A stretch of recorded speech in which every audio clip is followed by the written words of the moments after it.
우리가 지난 시간에 생명을 살려야 할 대제사장들과 서기관들이 오히려 생명의 근원 되시는 예수 그리스도를 죽이려고 흉계를 꾸민다, 모의하는 모순을 보면서 우리의 신앙생활을 이렇게 좀 같이 생각을 해봤습니다. 우리의 역할과 또 우리의 직분이라고 그러죠. 우리 역할과 실제적인 삶이 일치하는지, 우리의 말과 행동이 따로 놀고 있지는 않은지 두려운 마음으로 우리가 말씀 앞에 섰었습니다. 오늘은 한 걸음 좀 더 들어가 보겠습니다. 이렇게 대제사장들과 서기관들, 흉계를 꾸미고 있던 이 대제사장들과 서기관들은 자신들이 하는 일, 그 악한 일이 우리가 하고 있다라고 그들이 생각을 하고 있었을까라는 질문으로 한번 시작을 해보겠습니다. 어떨 것 같으세요? 결코 아니다라고 저는 확신을 합니다. 오히려 그들은 예수님을 향한 그들의 행동이 오히려 하나님을 위한 일이고 또 이스라엘의 신앙을 지키는 거룩한 의무라고 굳게 믿었을 겁니다. 이것이 바로 잘못된 신앙의 가장 무서운 함정이 됩니다.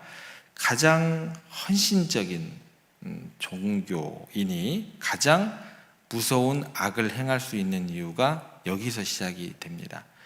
선을 행한다고 믿는 확신, 그것이 얼마나 무서운 무기가 될 수 있는지 오늘 본문을 통해서 우리가 깨닫게 되기를 원합니다. 오늘 우리는 신앙이 어떻게 왜곡되어서 자기 의의 함정에 빠지는지 그 특징을 좀 함께 생각해 보면서, 특별히 존재가 아닌 힘을 추구하는 신앙에 대해, 존재가 아닌 힘을 추구하는 신앙이 잘된 신앙이라는 얘기가 될까요? 잘못된 신앙이라는 얘기가 될까요?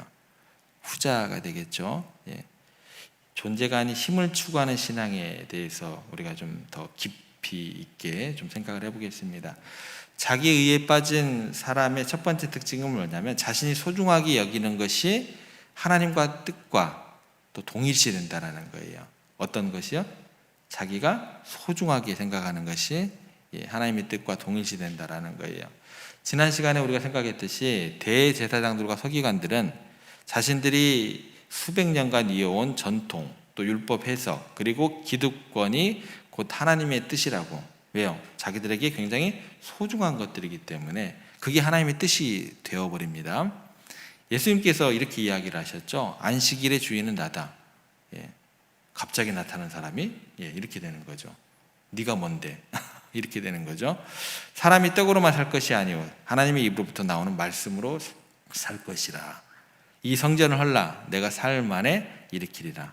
이런 예수님의 말씀과 또 그에 따르는 행동이 그들의 평생을 바쳐 쌓아 올린 종교적 시스템, 그 근간을 뒤흔드는 것이 되는 거죠. 그들의 눈에 예수님은 그래서 철저히 질서를 파괴하고 율법을 무시하고 백성들을 혼란에 빠뜨리는 위험천만한 사람으로, 누구에게? 자기들에게 위험천만한 사람들이죠.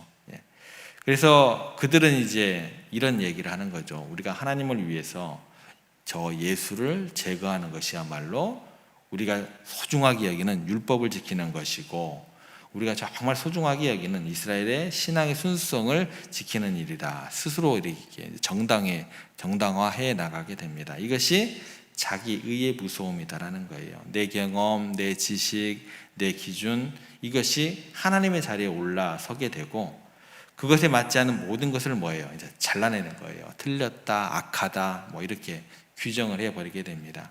이게 이제 이 사람들만의 이야기가 아닙니다. 우리도 마찬가지입니다. 내가 가진 신앙의 경험이죠. 내가 속한 교단, 또 내가 선호하는 예배 방식, 마치 성경과 같은 절대적인 그것을 기준으로 삼아버립니다. 성경에서는 그런 얘기 나오지 않아요. 근데 이제 그 위에 올라서는 거죠. 그죠? 그걸 절대적인 기준으로 삼고 그거가 조금이라도 다른 방향을 또 다른 어떤 내용으로 접근을 하게 되면 그 사람은 뭐예요? 저 믿음 없는 사람 같으니라고 이렇게 되는 거죠. 잘못됐다라고 이제 판단하게 이르게 된다는 것입니다. 그러니까 나의 열심이, 나의 헌신이 나도 모르는 사이에 하나님의 뜻을 가리는 이제 교만의 도구가 될 수 있다라는 것 기억하셔야 됩니다. 그리고 이제 더 우리가 좀 깊게 들어가야 될 내용이죠. 두 번째죠. 자기의라는 병이 깊어지면 나타나는 두 번째 특징은 뭐냐면 우리가 좀 전에 강하게 좀 처음에 도입부에 얘기했던 존재가 아닌 뭐를 추구한다고요? 힘을 추구하게 됩니다. 그러니까 하나님께서 우리에게 주신 존재가 어떠한 건지 그 생각하지 않아요. 그 가치를 그냥 과감히 내려놓고 세상이 주는 힘을 통해서 자신의 가치를 증명하려고 해요. 좀 비슷한데 뭔가 느낌이 확 틀리긴 하죠. 그죠? 그러니까 이것이 바로 대제사장들과 서기관들이 예수님을 죽이려고 했던 핵심적인 이유가 됩니다. 그들은 단순히 예수님의 교리가 자신들이 소중하게 여겼던 전통과 달라서만 분노한 것이 아니었습니다. 더 근본적인 이유는 뭐냐면 예수님으로 인해서 자신들의 종교적인 힘, 권력이 흔들리고 있었기 때문이다라는 거예요. 왜 우리는 다른 사람을 경쟁자로 여기고 때로는 권력을 탐하게 될까? 그죠? 이게 세상적인 이야기도 아니고 종교를 가진 사람들도 힘과 권력을 그렇게 탐하는 경우를 많이 보게 돼요. 교계에서도 그러잖아요. 올라갈 때까지 올라가려고 하고 그런 힘과 권력을 탐하게 될까? 이 질문이 생기게 됩니다. 많은 경우는요, 우리 마음속에는 선한 의도가 있다고, 나는 선한 의도가 있어 라고 스스로를 속입니다. 누구나 다 마찬가지예요. 내가 힘만 있으면, 내가 저 자리에 오르기만 하면 나는 더 많이 사랑하고 나는 더 많이 헌신하고 나는 더 많은 사람을 도와줄 수 있을 텐데. 여러분 이런 생각 한두 번씩 해보시지 않으셨어요? 없다고 할 수 있는 분이 없으세요? 내가 힘만 있으면 저 자리에 오르면 나는 더 많이 사랑할 텐데. 우리가 이렇게 착각을 하더라는 거예요. 힘이 있으면 사랑할 수도 있고 헌신할 수도 있고 어려운 사람을 내가 도와줄 수 있다라고 이야기를 합니다. 그런데 이것은 지독한 착각이다라고 성경은 이야기를 해요. 사랑은요, 힘의 결과물이 아니다라는 거예요. 여러분 많이 가지면 사랑할 수 있을 것 같죠? 아닙니다. 사랑은 힘의 결과물이 아니라 힘을 초월하는 하나님의 속성이기 때문에 그래요. 우리가 하나님의 형상을 회복해야 된다는 얘기가 그 얘기예요. 대제사장들도 마찬가지였을 겁니다. 그들은요, 우리가 가진 이 종교적인 권력을 지키기만 하면 이스라엘의 신앙을 바로 세울 수 있을 것이고 우리가 백성들을 바르게 이끌 수 있다라고 굳게 믿었고 그것을 굉장히 소중하게 여겼을 것입니다. 그래서 그들의 권력을 위협하는 예수를 어떻게 해요? 우리의 힘을 침탈하는 사람이니까 어떻게 돼요? 제거해야 될 원수로 여기게 되는 거예요. 그래서 그들의 신앙의 뿌리는 사랑이 아니라 뭐예요?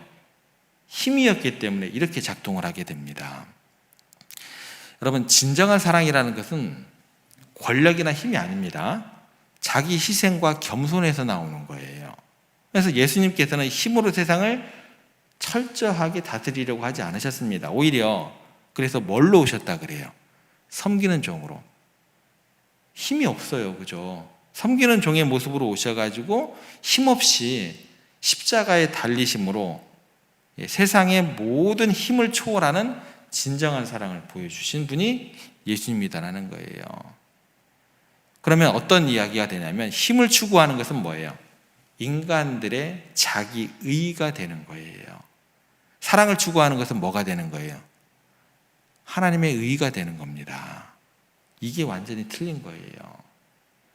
그러나 여기서 우리가 하나님의 방식과 우리의 방식이 얼마나 다른지 좀 더 깊게 깨달아야 할 것입니다. 하나님은 우리에게 어떤 대단한 능력을 펼치고 놀라운 업적을 이루는 행동, 행위를 첫 번째 목적으로 삼지 않으세요. 근데 우리는 뭘로 첫 번째 목적으로 삼으면 그걸요? 행동을 먼저 적극적인 목적으로 삼습니다. 근데 그보다 먼저 하나님은 우리에게 올바른 정체성과 존재를 요구하고 계신다라는 거예요. 그래서 뭐라고 얘기를 하시냐면 너는 내 사랑하는 아들이다. 이게 먼저예요. 힘이 아니에요. 어떤 행동이 먼저가 아니에요. 먼저 뭐라고 하겠어요? 너는 내 아들과 딸이다. 이게 먼저입니다. 너는 내 백성이다. 너는 세상의 빛이다, 소금이다. 이게 먼저예요. 정체성이 먼저입니다. 이 말씀들은 모두 우리의 행위에 대한 명령이 아닙니다. 여러분들 착각하시면 안 돼요. 우리의 존재에 대한 선포를 먼저 하신다라는 거예요. 하나님 우리가 무엇을 할 수 있느냐라는 것을 보시기 전에 뭐를 보신다고요? 너는 누구냐? 이걸 먼저 보신다라는 거예요. 하나님의 사랑받는 자녀라는 그 존재 자체를 하나님께서는 더 기뻐하십니다. 그런데 자기 의의 함정에 빠지면 뭐예요? 이 순서를 뒤바꿔 버려요. 존재보다 뭐가 먼저 앞서게 되는 거예요? 행동이 먼저 앞서게 되는 거예요. 하나님의 자녀라는 존재에서 오는, 그래서 평안을 누리는 대신에 행동이 앞서요. 무언가를 하려는 행동이 앞서게 돼요. 행동을 앞서는 이유가 뭐예요? 내 가치를 증명하려고. 그죠? 그래서 다른 사람을 어떻게 얘기해요? 내 행동을 증명하려고 하다 보니까 다른 사람은 뭐예요? 이건 하나님 안에서 함께 사랑받는 존재가 아니고 이 사람은 뭐예요? 왼수가 되는 거예요. 경쟁자가 되는 거예요. 이 논리 구조를 잘 살펴보시면 하나님께서 왜 자꾸 이렇게 이야기하시는 걸 아시게 되는 거예요. 내 행동을 통해서 내 가치를 증명하다 보니까 이 사람은 뭐예요? 증명하면 안 되는 거예요. 다른 사람을 경쟁자로 여기게 되고 그 사람은 내 시기의 대상이 되고 내 권력을 그렇게 그 사람을 누리면서 내 힘을 차지해야 된다는 거예요. 한번 생각해 보시기 바랍니다. 우리가 진정으로 하나님의 사랑받는 자녀라는 존재의 기쁨을 누린다면 굳이 우리가 세상의 힘과 권력을 통해서 우리의 가치를 증명할 필요가 있을까요? 예. 이미 충분히 우리가 귀하고 존귀한 존재인데 말입니다. 그러나 자기 의에 사로잡힌 사람은요, 자신의 존재 가치를 하나님이 아닌 그런 힘과 권력에 의해서 그렇게 찾으려고 합니다. 그래서 우리가 신앙생활을 하면서도 어떻게 돼요? 늘 불안해요. 야, 저 사람이 저렇게 잘하면 안 되는데. 네, 그렇죠? 다른 사람과 비교하고 경쟁심에 사로잡히는 이유가 여기에 있게 되는 거예요. 우리의 초점이 나는 하나님의 자녀다라는 존재의 기쁨에 맞춰져 있지 않고 나는 무엇을 이루었다. 나는 뭐 저런 사람하고 틀리는데 막 이렇게 되는 거죠. 행위의 성과에 맞춰져 있기 때문이다라는 것입니다. 그래서 세상과 신앙의 차이는 여기에 있습니다. 세상은 힘이 있어야 존재 가치를 인정을 받지만 하나님의 나라에서는 뭐예요? 존재 자체가 힘이 되는 거예요. 구원받은 백성이 되는 거예요. 우리는 이미 하나님의 사랑받는 자녀라는 최고의 존재를 가졌습니다. 이 놀라운 사실을 잊어버릴 때 우리는 다시금 어떻게 해요? 힘을 추구하다 보면 스스로 자기 의의 감옥에 자기를 가두는 그런 결과가 된다라는 것 기억했으면 좋겠습니다. 그렇다면 이제 이 무섭고도 교묘한 자기 의의 함정에서 우리가 어떻게 빠져나올 수 있을까? 유일한 길은 뭐예요? 내가 옳다라는 그 보좌에서, 그 높고 높은 내가 옳다라는 그 보좌에서 내려와서 내가 죄인입니다 라고 고백하면서 십자가 앞에 우리가 무릎 꿇는 것이 되어야 할 것입니다. 대제사장들은요, 백성들의 죄를 위한 제사는 수없이 드렸습니다. 그러나 정작 자기 자신이 하나님 앞에서 얼마나 교만하고 또 부패한 죄인인지에 대해서는 전혀 깨닫지 못했습니다. 왜요? 그들은 옷을 너무 두껍게 입고 있거든요. 자기 의라는 두꺼운 옷을 입고 있었기 때문에 하나님의 은혜가 필요하다는 사실조차 그들은 몰랐습니다. 우리가 십자가 앞에 서서 자기 의를 내려놓고 주님의 자녀라는 정체성을 먼저 회복했을 때 우리의 삶은 어떤 변화로 이어지게 되어야 할까? 어떤 변화가 나타나야 할까? 그것이 사랑으로 나타나야 한다라는 것입니다. 그런데 여러분들 이 사랑에 대해서 생각할 때요, 우리가 흔히 생각하는 사랑은 뭐냐면 뜨거운 감정이나 느낌으로 생각을 하는 경우가 많아요. 이게 맞을까요? 성경에서 이야기하는 사랑이? 여러분 어떻게 생각하세요? 성경에서 이야기하는 것이 뜨거운 감정, 막 갑자기 막 불받는 것 같은 그런 느낌일까요? 여러분 그렇게 생각하시는 경우가 많죠. 성경은 사랑을 그렇게 얘기하지 않습니다. 성경이 말하는 사랑은요, 되게 구체적이에요. 무례히 행치 않고, 성내지 않고, 자기 유익을 구하지 않는 것. 여기서 그치는 게 아닙니다. 모든 것을 참고, 모든 것을 믿으며, 모든 것을 바라고, 모든 것을 견디는 것이라. 이게 뭐예요? 이게 뭐라고요? 이게 사랑이에요. 여러분, 사랑에 대해서 굉장히 추상적인 것으로 생각을 하는데 성경은 그런 사랑 이야기하진 않습니다. 이 모든 것 안에는 무엇이 들어가는 거예요? 그럼 결국에는 의지가 들어가 있는 거예요. 그래서 여러분들 제가 항상 농담 삼아 하는 얘기가 뭐예요? 이악 물고 사랑하셔야 됩니다라는 거예요. 의지가 들어가는, 감정이 아닙니다, 여러분들. 착각하시면 안 돼요. 사랑에는 의지가 들어가는 거예요. 내 감정은 뭐예요? 저 꼴 보기 싫은 것. 내가 왜 같은 교회를 다녀야 되나? 이게 감정이에요, 여러분들. 감정에서 자유로울 사람이 있어요, 없어요? 없어요. 여러분들, 내가 다니는 교회 가운데 내 마음에 드는 사람만 다니는 교회 절대 못 찾습니다. 왜요? 감정이 우리를 지배하기 때문에. 내 감정은 저 사람이 밉지만 그럼에도 불구하고 사랑으로 결단하고자 하는 의지. 내 상황은 힘들지만 내 상황이 항상 좋습니다 라고 고백할 수 있는 사람이 누가 있어요? 거짓말이에요, 여러분들. 제 아무리 많은 재물을 갖고 있는 사람도요, 내 상황은 힘들어요. 그런데 그럼에도 불구하고 내가 용서하기로, 내가 다시 일어서기로 선택하는 의지. 이것이 바로 자기 의를 깨뜨린 사람, 하나님의 자녀라는 정체성에 굳게 선 사람이 보여주는 뭐예요? 사랑의 온전한 모습이 되는 겁니다. 어제 우리가 나누었던 뭐죠? 직분과 행위의 배반. 그죠? 그 배반, 그 얘기도 결국은 뭐냐면 오늘 우리가 나눈 자기의라는 잘못된 신앙에서 비롯된 필연적인 열매가 되는 겁니다. 직분을 가졌으면서도 행위가 일치하지 않는 것은 그 직분을 통해서 하나님을 섬기는 것이 아니라, 하나님을 사랑하는 것이 아니라 그 직분을 통해서 자신의 의를 세우려 했기 때문에 주어지는 결과물이다라는 것입니다. 오늘 이 새벽 우리의 신앙이요, 나의 의를 쌓고 나의 감정을 따라가는 종교가 되면 안 될 것입니다. 내일 십자가 앞에서 나의 죄인됨을 고백하면서 오직 주님의 긍휼을 힘입어서 사랑하기를 결단하고 그렇게 선택하는 우리의 참된 믿음이 우리 가운데 나타나기를 간절히 소망하시기를 바랍니다.